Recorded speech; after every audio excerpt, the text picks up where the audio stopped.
Okay, we have a Sharp gap bed engine lathe, model 1640C, serial number 3899011.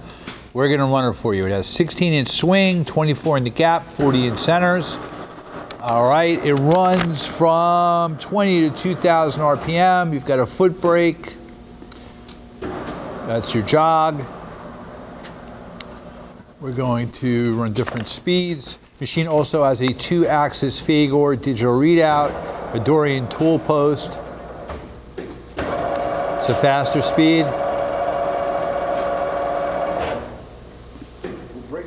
Foot brake. I'm going to go into a different range. Slowest speed they have, which is 20.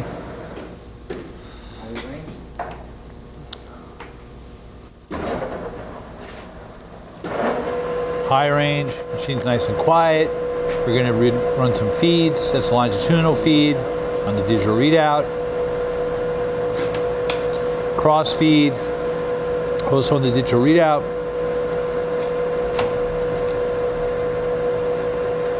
You engage the threading, and it's threading. Kick the half out. That's your tailstock. Number 4 Morse taper, 5-inch travel. Great. Hey, thank you for watching our video.